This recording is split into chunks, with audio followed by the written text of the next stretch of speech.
இதை பொறுத்த மட்டும் எப்படின்னா the empty vessels makes more sound.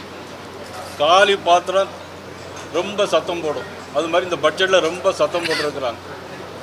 கிட்டத்தட்ட 4,67,4,67,00,000 இருந்த பட்ஜெட் இப்பொழுது 4,72,00,000 மாறியிருக்கு. ஆனால் அதில் மூலதன செலவு எவ்வளோ வந்திருக்கு அப்படின்னா, மூலதன செலவு கடந்த ஆண்டை விட 3,000 கோடி ரூபா இப்போ குறைச்சிருக்கிறாங்க. மூலதன செலவு குறைச்சிருக்காங்க. ஆக 5,100 கோடி ரூபா அதில் அதிகரிச்சிருக்கு. அதில் பார்த்தீங்கன்னா கடன் வாங்குறது மட்டும் 51,000 கோடி ரூபா அதிகரிச்சிருக்கு. ஆக 10 மடங்கு அதிகரிச்சிருக்கு. கடன் வாங்குறது மட்டும் 10 கோடி ரூபா அதிகரிச்சிருக்கிறாங்க. இல்லை, தேர்தல் காலத்தில் சூறாவளி பயணமாக சுற்றி வந்தாங்க.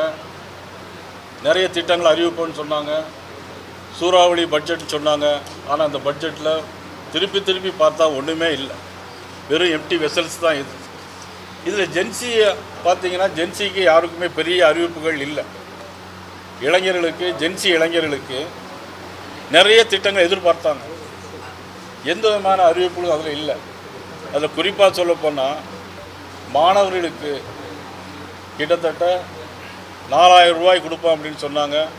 ஆனால் பட்ஜெட்டில் எந்த விதமான அறிவிப்பும் இந்த 4,000 ரூபா அறிவிப்பு எதுலையுமே இல்லைன்னு. அப்புறம் மகளிருக்கு பார்த்தீங்கன்னா 2,500 ரூபா கொடுப்போம் அப்படின்னு சொன்னாங்க. அதனுடைய எந்த விதமான அறிவிப்பும் இந்த பட்ஜெட்டில் இல்லை. இந்த பட்ஜெட்டை பொறுத்த மட்டும் வெறும் பூஜ்ஜியமாகத்தான் நாங்கள் கருதுகிறோம். இது ஒரு ராஜ்யமாக நினைத்து ஆள வேண்டிய இடத்தில் இது ஒரு பூஜ்ஜியமான பட்ஜெட்டை இன்றைக்கு நமது மாண்புமிகு மரிய வில்சன் அவர்களும் இன்றைக்குள்ள மாண்புமிகு வினோத் அவர்களும் இன்றைக்கி கொடுத்துருக்குறாங்க.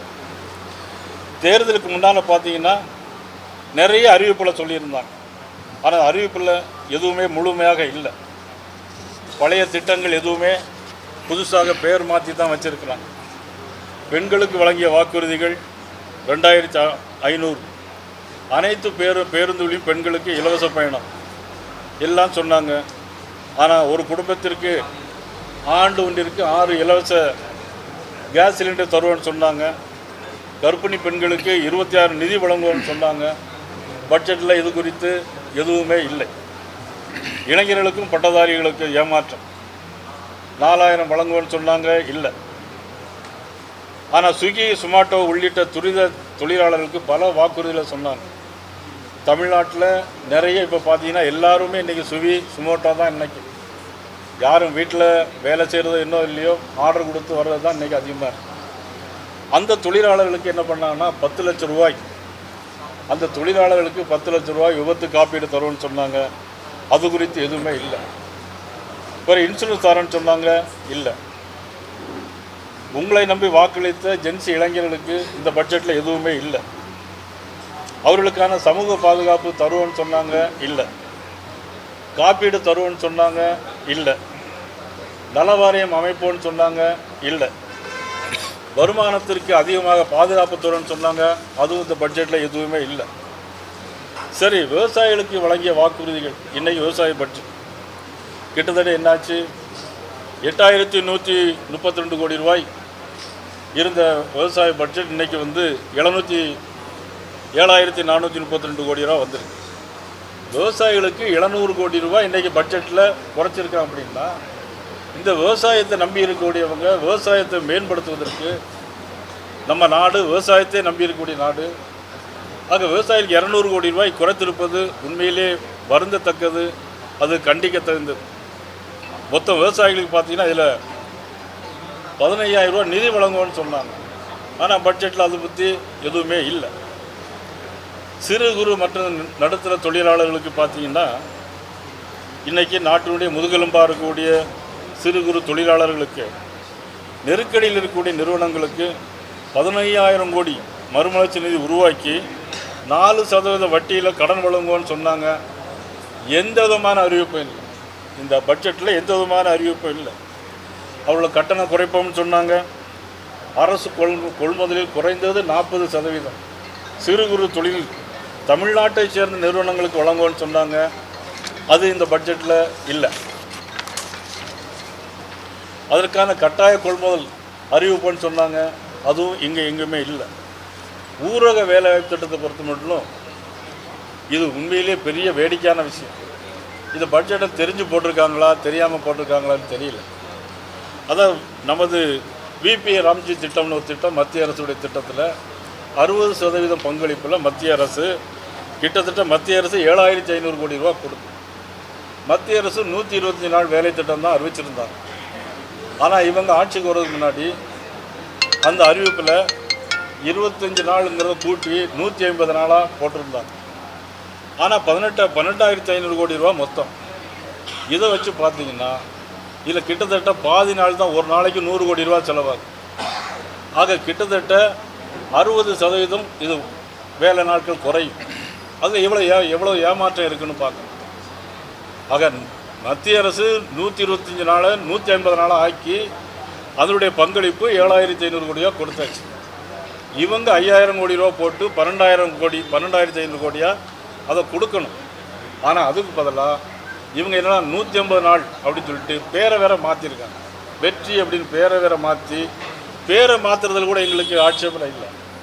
ஆனால் மத்திய அரசு கொடுத்த பணத்தை அப்படியே கொடுத்து 150 நாள்னு மக்களை ஏமாத்துகிற வேலை தான் இந்த பட்ஜெட்டில் இருக்குது. ஒரு ஏமாற்றமான பட்ஜெட்டாக தான் இந்த பட்ஜெட்டுக்கு நாங்கள் நினைக்கிறோம். அதில் நிச்சயமாக அவருக்கு கொடுக்க முடியாத ஒரு ஏமாற்றத்தை இன்றைக்கி சொல்லியிருக்கிறார். அதே போல் சில விஷயங்கள் இருக்குது. மக்களுக்கான நல்ல திட்டம் எது கொடுத்தாலும் நமக்கு அதில் வரவேற்கிறத நமக்கு அதில் ஒன்றும் தவறில்லை. மத்திய அரசு ரூப்டாப் சோலார் திட்டத்திற்கு மத்திய அரசு 78,000 கோடி ரூபாய் கொடுக்கும். யார் கொடுக்குறாங்க? மத்திய அரசு கொடுக்குறாங்க 78,000 கோடி. எல்லா வீடுகள்லேயும் ரூப்டாப் சோலார்லாம் போடுவதற்கு. ஆனால் பார்த்தீங்கன்னா மாநில அரசு 22,000 78,000 ரூபாய் கொடுக்குறாங்க. மாநில அரசு 22,000 கட்டு 1 லட்சம் ரூபாய் இது கொடுக்குறாங்க. 22,000 கூட போட்டிருக்காங்க. ஆனால் 78,000 மத்திய அரசு கொடுக்கும். அதே மாதிரி ஜல்ஜீவன் திட்டம் ஏற்கனவே மத்திய அரசு பாரத நரேந்திர மோடி அவர்கள் மத்திய அரசில் ஜல்ஜீவன் திட்டத்தை கொண்டு வந்திருக்காங்க. அதை முழுமையாக நிறைவேற்றணும். அது மாதிரி ஆயுஷ்மான் பாரத் திட்டம் மத்திய அரசு கொண்டு வந்த இன்சூரன்ஸ் ஸ்கீம், எல்லா மக்களுக்கும் மத்திய அரசு கொண்டு வந்த அந்த திட்டத்தை நிறைவேற்றோம்னு சொல்லியிருக்கிறாங்க. அது நாங்கள் உண்மையிலே வரவேற்கிறோம். அதே மாதிரி அண்ணன் சீர் முன்னால் முன்னாள் முதலமைச்சர் மாண்புமிகு ஜெயலலிதா அம்மா அவர்கள் எல்லா தாலிக்கு தங்கம் கொடுத்தாங்க. ஆனால் தாலிக்கு தங்கம் எல்லாருக்குமே கொடுத்தாங்க. ஆனால் இந்த பட்ஜெட்டில் எத்தனை பேர் கொடுக்க போகிறோம் அவங்க சொல்லலை. 812 கோடி ரூபாய் ஒதுக்கி இருக்கிறாங்க. 812 கோடி ரூபாய் ஒதுக்குனா எவ்வளோ பேருக்கு கொடுக்க முடியும்? அது மட்டும் பட்ஜெட்டில் பார்த்தீங்கன்னா இன்றைக்கி ஒரு பவுன் பார்த்தீங்கன்னா இன்றைக்கி 1 லட்சம். நம்ம பில்லெல்லாம் ஜிஎஸ்டி போட்டு வாங்கும்போது 1,20,000 வந்துருக்கு. அப்போ எவ்வளோ பேர் கொடுக்க போகிறீங்க அப்படிங்கிறது அதில் திட்டமே இல்லை. எவ்வளோ நமக்கு பணம் ஒதுக்க போகிறீங்க அப்படின்னா 812 கோடி ரூபா ஒதுக்கியிருக்காங்க. இப்படி பார்த்தா மொத்தத்தில் ஒரு 40,000 50,000 பேருக்கு தான் கொடுக்க முடியும். ஆனால் தாலிக்கு தங்க எல்லாருக்கும் கொடுக்கணும்னு சொல்லியிருந்தாங்க. அதே மாதிரி அடுத்தால பார்த்தீங்கன்னா ஆன்மீக பயணங்களில் ஹஜ் பயணத்திற்கு 30,000 ரூபாய் ஒதுக்கியிருக்கிறாங்க. அதை நிச்சயமாக நாங்கள் கொடுக்கறதுல ஒன்றும் தவறு இல்லை, எல்லோரும் கொடுக்கலாம். ஆனால் அதே மாதிரி உங்களுடைய தேர்தல் அறிக்கையில் நீங்கள் என்ன சொல்லியிருந்தீங்கன்னா அறுபடை வீடுகளுக்கு செல்லும் பக்தர்களுக்கு உதவி தாரன்னு சொல்லியிருந்தாங்க. திவ்ய தேச யாத்திரை நவதிருப்பதியில் 108 திவ்ய தேசம், அந்த யாத்திரைக்கு எந்த விதமான அறிவிப்பும் இல்லை. சைவ திருத்தல பயணத்திற்கு உதவி செய்கிறோன்னு அவங்களுடைய தேர்தல் அறிக்கையில் சொல்லியிருந்தாங்க, அது செய்யலை. அதே மாதிரி எல்லா மதத்தையும் எல்லா இனத்தையும் ஒன்றாக மதிக்கணும். ஆனால் அந்த பட்ஜெட்டை பார்க்கும்போது ஒரு சார்பு அமைப்பாக தான் இந்த பட்ஜெட் அமைஞ்சிருக்கிறது. முதலமைச்சர் ஒரு சார்ந்து தான் இருக்கிறாரு. இது மத சார்பினை அரசு இல்லை என்பதை இங்கே தெளிவாக காட்டுகிறது. மொத்தத்தில் 555 தேர்தல் வாக்குறுதி 555 தேர்தல் வாக்குறுதி சொல்லியிருக்காங்க. அதில் 18% கூட இன்றைக்கி அவங்க நிறைவேற்றலை. 18 மொத்தமே 18% இல்லை, 18 தான் நிறைவேற்றிருக்காங்க. 555 வாக்குறுதியில் வெறும் 18 வாக்குறுதி மட்டும்தான் அதில் நிறைவேற்றிருக்காங்க. மீதி எதுவுமே நிறைவேற்றலை. அதுக்கான திட்டங்கள் எதுவும் இல்லை. இன்றைக்கி தமிழர்களுடைய விளையாட்டு பாரம்பரியம். ஜல்லிக்கட்டு பார்த்தீங்கன்னா தேர்தலுக்கு முன்னால் ஜல்லிக்கட்டுக்கு 5 லட்சம் உதவித்தொகை வழங்குவோன்னு சொன்னாங்க. மாடுபிடி வீரர்களுக்கு இறந்து போனால் 10 லட்சம் ஆயுள் காப்பீடு தருவோன்னு சொன்னாங்க. பட்ஜெட்டில் அதை பற்றியே சொல்லலை. இப்போ நம்முடைய பாரம்பரிய விளையாட்டான ஜல்லிக்கட்டு இனிமேல் நடத்துவாங்களா நடத்த மாட்டாங்களா, இது யார் எப்படி இந்த பட்ஜெட்டை எப்படி நம்ம ஏற்றுக்கொள்ளுங்கிறதே தெரியும். அது மாதிரி சமூக பாதுகாப்பு வாக்குறுதிகளான முதியோர்களுக்கு முன்னால எல்லாம் 1000 ரூபா கொடுத்துட்டு இருந்தாங்க. இவங்க 3000 ரூபா தரேன்னு சொல்லியிருந்தாங்க. மாற்றுத்திறனாளிக்கு 3000 ரூபா தரேன்னு சொல்லியிருந்தாங்க. அதை பற்றி எதுவுமே பட்ஜெட்டில் சொல்லலை. சாதிவாரி கணக்கெடுப்போன்னு சொன்னாங்க. அதற்கான ஆணையம் அமைப்போன்னு சொன்னாங்க. எந்த அறிவிப்பும் இதில் இல்லை. அதற்கான நிதி ஒதுக்கீடு எதுவும் இல்லை. எப்போ தொடங்குவாங்க அல்லது தொடங்க போகிறாங்களா இல்லையா எதுவுமே இல்லை. மீனவர்களுக்கு 20,000 ரூபாய் தரான்னு சொன்னாங்க. ஆனால் இன்றைக்கி பட்ஜெட்டில் பார்த்தீங்கன்னா பட்ஜெட்டில் வெறும் 7,000 ரூபாய் தான் ஒதுக்கியிருக்காங்க. ஆக மீனவர்களுக்கு ஏமாற்றம். எல்லா சமூக மக்கள் மத்தியிலும் எல்லா தொழிலாளர் மத்தியிலும் மிக ஒரு எதிர்பார்ப்பு எல்லாம் ஏமாற்றமான ஒரு பட்ஜெட்டாக தான் இருந்திருக்கு. அதே மாதிரி மருத்துவ குடும்ப பாதுகாப்பு காப்பீடு பார்த்தீங்கன்னா 20 லட்சம் ரூபா. அந்த திட்டத்தை பற்றி எதுலையுமே இதில் சொல்லவே இல்லை. கடன் அடைப்போம்னு சொன்னாங்க. நம்ம ஃபைனான்ஸ் செக்ரட்டரி நேற்று சொல்லியிருக்கார், இன்னும் 50 வருஷம் ஆனாலும் எந்த கடனையும் அடைக்க முடியாது. நாங்கள் டெய்லி 10,000 கோடி ரூபா வாங்கிட்டு இருக்கிறோம். ஆனால் எந்த கடனையும் யாரும் அடைக்க முடியாது. அப்போ உங்களுடைய திட்டம் என்ன, உங்களுடைய நிர்வாக திறமை எங்கே இருக்குது, வருமான வரி என்ன, வருமானத்துக்கு என்ன வழி பண்ணியிருக்கீங்க அப்படிங்கிற பட்ஜெட்டில் எந்த விதமான அறிவிப்பும் இல்லை. தேர்தலுக்கு முன்னால் 14 லட்சம் கோடி கடன் இருக்குன்னு சொன்னாங்க. அது அவருக்கே தெரியும், முதலமைச்சர் தெரியும். அவங்க அவங்களுடைய தேர்தல் பரப்புரையில் சொன்னாங்க 14 லட்சம் கோடி ரூபா கடன் இருக்குன்னு. அதுக்கப்புறம் இப்போ வெள்ளரிக்கை சொல்லியிருக்காங்க அது 14 லட்சம் கோடி ரூபா கடன் இருக்குன்னு சொல்லிடுறாங்க. ஆனால் இந்த ஆண்டில் மட்டும் சட்டப்படி அனுமதிக்கப்பட்ட அளவான 1,22,00,000 கோடி வரை கடன் வாங்குவோம். எவ்வளவு வாங்குவோமோ அவ்வளோத்தையும் வாங்கிடுவோம் அப்படின்னு சொல்லியிருக்காங்க.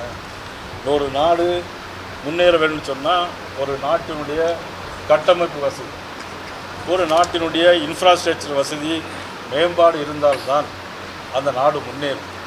அதற்கான எந்த அறிகுறிகளும் இல்லை. இப்போ கூட நீங்கள் நந்தனம் வரைக்கும் மேம்பாலம் பிரிட்ஜு வேலையே எங்கேயும் நடக்கலை. கான்ட்ராக்ட் ஒர்க் எங்கேயுமே நடக்கலை. எல்லா ரோடு வேலையும் நிப்பாட்டி வச்சுருக்காங்க. நிப்பாட்டி வச்சுருந்தா எப்படி கட்டமைப்புகளை மேம்படுத்த முடியும், எப்படி அந்த மூலதன செலவுகள் எப்படி செலவு செய்ய முடியும்?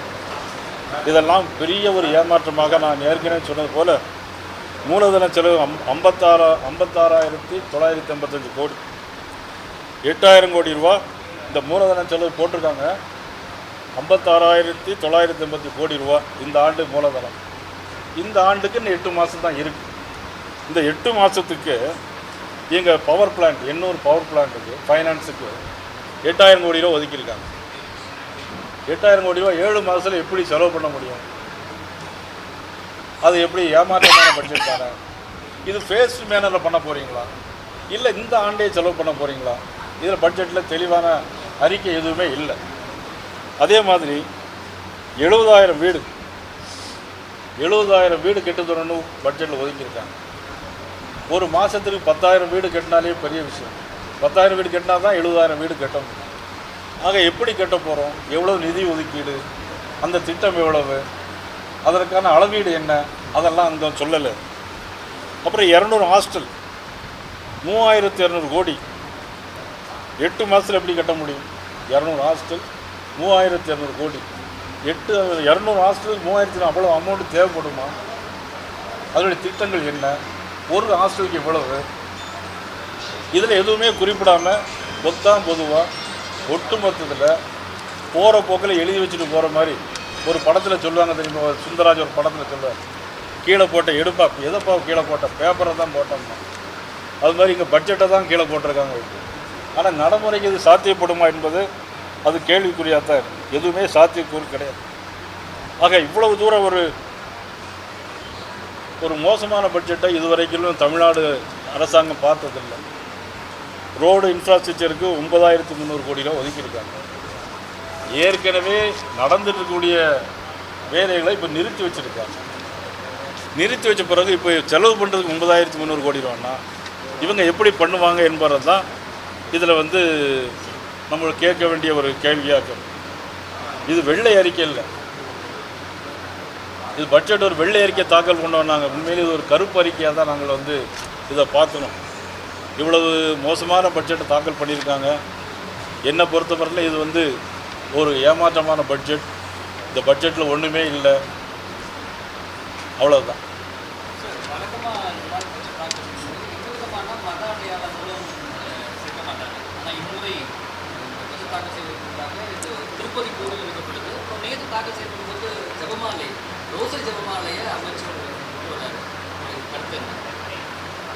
அதாவது அவரவர்கள் மதத்தை வழிபடுவது வந்து தவறு கிடையாது. அதற்கான அடையாளங்களை பொது இடத்தில் கொண்டு வரக்கூடாது. இந்த அரசாங்கம் பொறுப்பேற்ற உடனேயே நமது சபாநாயகர் அவர்கள் எங்கள் அப்பா நாங்கள் சர்ச்சுக்கு போனோம், எங்கள் அப்பாவுக்கு சிலுவை வச்சோம், அதெல்லாம் ஒன்றும் தவறு இல்லை, யாரும் போகலாம். நானும் எல்லா இடமும் போயிருக்கேன். புனித தலங்களுக்கான எல்லா இடங்களுக்கும் நான் போயிருக்கிறேன். நோவமலை, சீனாமலை, ஈஜிப்ட், இஸ்ரேல் எல்லா இடத்துக்கும் நான் போயிருக்கேன். Sea of Galilee, red sea, dead sea, இதெல்லாம் கிறிஸ்தவருடைய புனிதத்தலம் நானும் போயிருக்கிறேன். இன்னும் மெக்காவிலிருந்து மதீனாவிலிருந்து மெக்காவுக்கு போகக்கூடிய ஒரு இடம் இருக்குது, அதற்கெல்லாம் கூட நான் போயிருக்கேன். எல்லா மதங்களிலும் அவரவர் வழிபடுவது என்பதில் எந்த விதமான தவறு இல்லை. அந்த அடையாளங்களை பொது இடத்தில் காட்டும்போது அவர்கள் ஒரு சார்பாக இருக்கிறார்கள் என்பதை தான் காட்டும். அதனுடைய அடிப்படையில் தான் முதலமைச்சர் முதல் முறையாக தன்னுடைய அறிக்கையில் வாசிக்கும்போது நிறைய பேர் சொல்கிறாங்க இது சிறுபான்மையினர் அரசு. ஆம், இது சிறுபான்மையினர் அரசு தான் அப்படின்னு முதலமைச்சரே பேசுகிறார். அப்படிங்கும்போது எங்களுக்கு அதில் சந்தேகம் இருக்குது. இவர் ஒரு மதம் சார்ந்து இருக்கிறாரோ அப்படிங்கிற ஒரு எண்ணம் எனக்கு மட்டும் இல்லை, எல்லோருக்குமே வரும். உங்களுக்கும் வரும், அவர்களுக்கும் வரும், நம்ம அண்ணன் துரைசாமி அண்ணனுக்கு வரும், நம்ம திருப்பதி அண்ணன் நாராயணனுக்கு வரும், எல்லாருக்கும் வரும். யாராக இருந்தாலும் வருவது. அதில் வந்து இப்போ 35,000 ரூபா ஒதுக்கி கொடுத்துருக்குறாங்க, வரவேற்கிறோம், தப்பில்லை. ஆனால் நம்ம தேர்தல் அறிக்கையில் நீங்கள் என்ன சொன்னீங்க அப்படின்னா, தேர்தல் அறிக்கையில் வந்து நீங்கள் அறுபடை வீடுகளுக்கு போக உதவி செய்வோம், 108 திவ்ய தேசங்களுக்கு போகிறதுக்கு உதவி செய்யணும்னு சொன்னீங்க. அதை பற்றி மென்ஷன் பண்ணலை. ஒரு இடத்துக்கு மென்ஷன் பண்ணாமல் ஒரு இடத்துக்கு மட்டும் நிதி ஒதுக்குங்கிறது ஒரு சார்பாக இருக்கிறோம். அதாவது கடந்த ஆண்டு பள்ளி கல்வித்துறை மட்டும் 46,000 கோடி ரூபா ஒதுக்கணும். இந்த ஆண்டு வெறும் 44,000 கோடி, 2,000 கோடி ரூபாய். கல்வி என்பது மிக முக்கியம். அதனால தான் நான் சொன்னேன், ஜென்சி அவர்களுக்கு எந்த விதமான அறிவிப்பும் தொடரல. விளையாட்டுத்துறையில் ஏதோ கூடுதலாக கொஞ்சம் ஒதுக்கி வாங்கியிருக்கிறதாக சொல்கிறாங்க. ஆனால் ஜென்சிகளுக்கு நீங்கள் என்ன பண்ணியிருக்கீங்க? வாக்களித்த மக்களுக்கு, இளைஞர்களுக்கு, மாணவர்களுக்கு நீங்கள் என்ன பண்ணியிருக்கீங்க? விவசாயிகளுக்கு என்ன பண்ணியிருக்கீங்க? இதுதான். அது விவசாயத்தை பற்றி பார்த்தீங்கன்னா, இன்றைக்கி மின்சாரத்தில் வந்து இலவச மின்சாரத்துக்கு 500 கோடி ரூபா குறைச்சிருக்காங்க. இலவச மின்சாரத்துக்கு விவசாயிகளுக்கு 500 கோடி ரூபா குறைச்சிருக்காங்க. இருக்கிறபடியாக இன்றைக்கி குறைச்சிக்கிறது ஏன்? அப்போ விவசாயிகளுக்கு நீங்கள் நன்மை செய்யலையா? இந்த அரசாங்கம் விவசாயிகள் மீது கரிசனை காட்டவில்லையா என்பது. Right, thank you.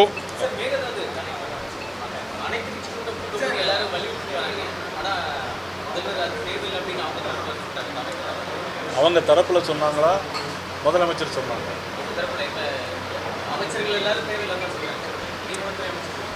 அதாவது பழைய காலத்து பழமொழி உண்டு. எப்படின்னா, ஊர் கூடி தான் தேர் எழுக்கணும்பாங்க. தனி மரம் தோப்பாக, பல மரங்கள் இருந்தால் தோப்பாகும். ஊர் கூடி தேர் எழுக்குன்னு சொல்லியிருக்காங்க. ஒரு நாட்டினுடைய பிரச்சனைன்னு வரும்போது அங்கீகரிக்கப்பட்ட எல்லா கட்சிகளையும் கூட்டிகிட்டு போய் பேசுனா நல்லது. அல்லது இவரே ஃபோனில் பேசலாம். ஏன்னா இவர்கிட்ட 2 காங்கிரஸ் கட்சி கூட்டணி இருக்கிறாங்க. நான் பல தடவை பல பேட்டி கொடுத்துருக்கேன். கர்நாடக முதலமைச்சராக திரு சிவகுமார் அவர்கள் காங்கிரஸ் கட்சியை சேர்ந்தவர்கள். காங்கிரஸ் கட்சியுடைய தலைவர் மதிப்புக்குரிய ராகுல் காந்திகிட்ட சொல்லியோ அல்லது சிவகுமார்கிட்ட ஃபோனில் பேசியோ அவங்க தண்ணீர் திறந்து விட்டுருக்கலாம். ஆனால் தண்ணீர் திறந்து விடுறதுக்கு கர்நாடக அரசு மறுக்கிறது. ஆனால் காவிரி மேலாண்மை ஆணையத்திற்கு முழு அதிகாரம் இருக்குது. கர்நாடக மாநிலத்தில் தண்ணீர் கூட இருக்கலாம். நான் கூட கர்நாடக முதல்வருக்கு கடிதம் எழுதியிருக்கிறேன். இரு மாநிலங்களும் மக்களுடைய பிரச்சனை என்பது குடிநீர் பிரச்சனையாக இருந்தாலும் வாழ்வாதார பிரச்சனை இரு மாநில மக்களுக்கும் ஒரே மாதிரி தான் நான் பார்க்கணும். அதில் பார்த்தீங்கன்னா மேலாண்மை ஆணையம் என்ன சொல்லியிருக்கு, வறட்சி காலங்களில் இருக்கிற நதியை நீரை பங்கிட வேண்டும், அந்த அளவை கர்நாடக அரசு உறுதி செய்து நடைமுறைப்படுத்த வேண்டும். இதுதான் நம்ம நடைமுறையில் வழக்கம். அதனுடைய அடிப்படையில் 4.5 டிஎம்சி தண்ணி நமக்கு திறந்து விட்டுருக்கணும் இது மழை வருவதற்கு முன்னால்.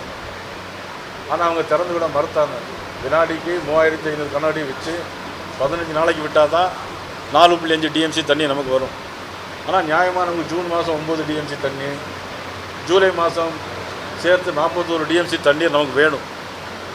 ஆனால் இன்றைக்கி 1.5 லட்சம் ஏக்கர் காவிரி டெல்டா தஞ்சை டெல்டாவில் 5.5 லட்சம் ஏக்கர் பயிருடைய இடத்துல 1.5 லட்சம் ஏக்கர் இன்றைக்கி நமக்கு விளைச்சல் கம்மியாக இருக்குது. காங்கிரஸ் கட்சி எப்போல்லாம் ஆட்சிக்கு வருதோ கர்நாடகத்தில் அப்போல்லாம் நமக்கு இந்த பிரச்சனை இருந்துக்கிட்டே இருக்குது. 2018 2023 வரைக்கும் அங்கே பாஜக ஆட்சி இருந்துச்சு, தண்ணீர் ஒழுங்காக வந்துச்சு. நம்மளுடைய துரதிர்ஷ்டம் என்னென்னா எப்போ காவிரியினுடைய உபரி நீரை தான் நாம் பெறக்கூடிய ஒரு சூழ்நிலை இதுவரைக்கும் வந்திருக்கு. அதற்கெல்லாம் ஒரு மாற்று யோசனைகள் வேண்டும்.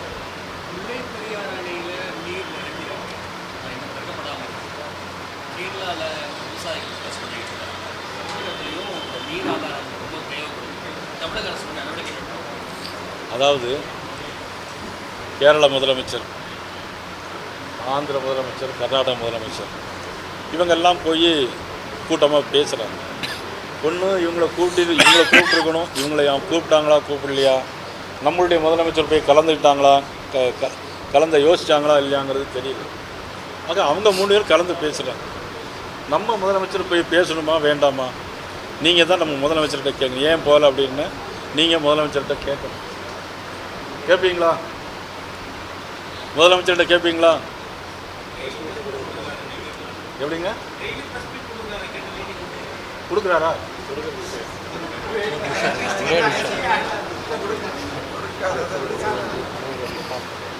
ஏன்னா அது சொல்லணும், முதலமைச்சர் பதில் சொல்லணும், நீங்கள் கேட்கணும், அதை நான் பார்க்கணும்.